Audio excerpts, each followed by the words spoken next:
A woolly scarf round your funnel. Thomas was only teasing, but Percy thought happily about scarves until the firelighter came. Sticky streams of jam trickled down Percy's face on his funnel. Henry the news. That evening, he'd enjoyed taking the visitors around, and now he felt sorry for Percy. Dark clouds loomed ahead. Annie and Clara. I wish I could see, complained Gordon, the big engine, had to work harder than ever before. Come on, he called to the coaches. Come on, come on, come on. The passengers rely on me to be on time. He had come a long way and began to feel thirsty. In the distance was a signal. Good, he thought. There's a station ahead. I can have a nice... It was an important day in the yard. Everyone waited, making notes and taking photographs. A special visitor had arrived and was now the centre of attention.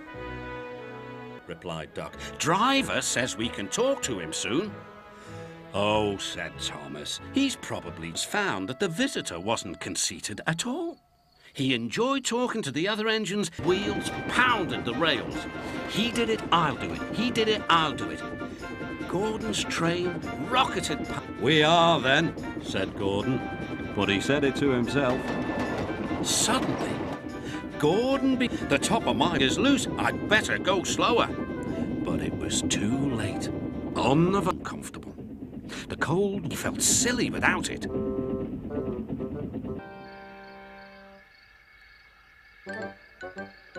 Never trust domeless engines, said a voice from somewhere behind him.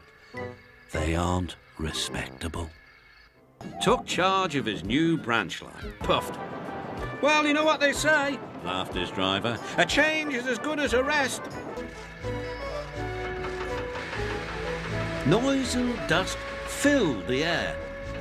Don't worry, whistled Toby. The station's nearly finished. And on time too, said Duck, thankfully. The other engines enjoyed teasing Donald about farm. Then they can see a bridge with a village nestled either side of it. This is a spec. Ahead was a goods yard. There, on the platform, was an inspector waving a red flag. Next, careful, Thomas, called his driver. Late. While workmen repaired the line, Thomas had to shunt trucks in the yard. Bertie came to see Bertie better than me. Thomas and Percy are good friends, but sometimes Percy teases Thomas about being frightened, and he doesn't like that at all, and went to sleep instead. Help, Percy. Maybe I did imagine the dragon after all. But Percy soon... Morning, squirmed Diesel in his oily voice. Oh! Screamed the trucks. Percy and Duck were horrified. They did not trust Diesel at all. They refused to work and would not leave loudly and alone. Cargo lay on the quay. Ships and passengers were delayed. Everyone was complaining about the fat controller's railway.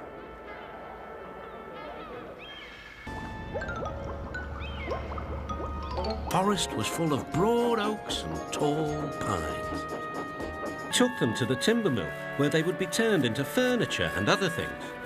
Henry was glad the wood was being put to good use. When the trucks arrived, Toby was delighted. They were full of splendid young trees, all ready for planting. This is the best job I've ever had, said Toby happily. Engines do. The wind blew stronger. This made Gordon even crosser. I'll be dirty and late, he hissed.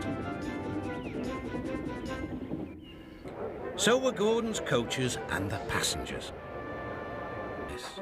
The signal showed clear. The other engines settled happily to sleep.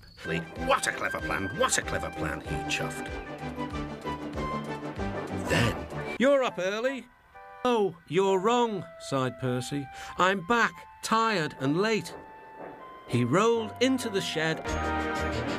It was a splendid day. Never mind, said Thomas. They're busy with their breakfast. Ned or Bertie made his way along the branch line towards the big station by the sea. James was so bad. Percy was still cross. We couldn't pay James back for bumping us, so we'll play tricks on... And Edward helped Thomas back to the junction. Suddenly, Thomas remembered about the missing tar. He told Edward all about it. That's strange, said Edward. Driver will make sure it gets to Bertie now. What's this? Toby's line crosses with the main road behind the station and for a short way follows a farm lane. Frosty weather makes the muddy lane rock hard and very slippery.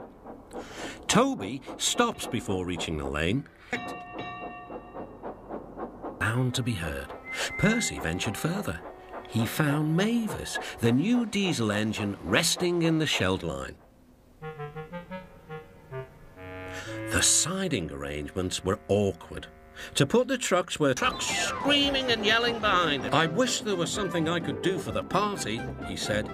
I'd like to be helpful like Trevor. Edward's driver laughed. You're helpful in your own way, and that's on laughing children. Bertie. Hello, old-timer. I'm taking everyone to call James the bee's knees, which means they thought he was more useful than ever.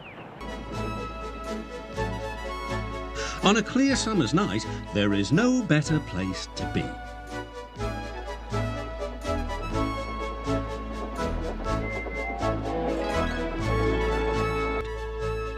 One morning, Duck and Percy noticed that the horizon was packed with sails flapping against the blue sky. Set off on his journey. Soon was Ben puffing directly toward him. The engines came. Even kind Edward. That's what I need, exclaimed Gordon. There, emerging out of the shed, hunting, ready for his return journey, when... Goodness, I'm Oliver, and I'm with my brake van told. We've run out of coal and have no more steam. The foreman looked all over Oliver. That was a neat thing, puffed Douglas. We've had worse, smiled Oliver, and they forged ahead. You can stand on the big hill above the valley and watch Snowbox. Henry says I'm amazing, he's right. He whistled as Ola came to see him. The trucks. Every wise engine knows that you cannot trust trucks. The other engines warned Oliver, but he took no notice. Then suddenly Oliver felt them push forward. "On!" yelled the trucks. Oliver fought hard but tired. "I'm winning!" gasped Oliver. A few days later, Oliver did come back. His coat gleamed. Duck was waiting for his next journey. Near him stood a red bus, but he didn't look friendly like Bertie. In the distance, Duck saw a man waving a red flag. That meant danger. That would serve you right for telling lies, said Duck. But to see him. What are you doing here, Percy? You should be at the next station by now. It was market day. The harbour yard was filled with the sweet smell of fruit from faraway lands. The fruit was delivered in big ships. James watched as strawberries, oranges, melons and bananas were carefully loaded into his trucks. Then, he didn't see that the brakes were clear, but squashed fruit squirted all over Percy. If someday you should see Thomas the Tank Engine puffing happily along the line, clear snow from the track, there ahead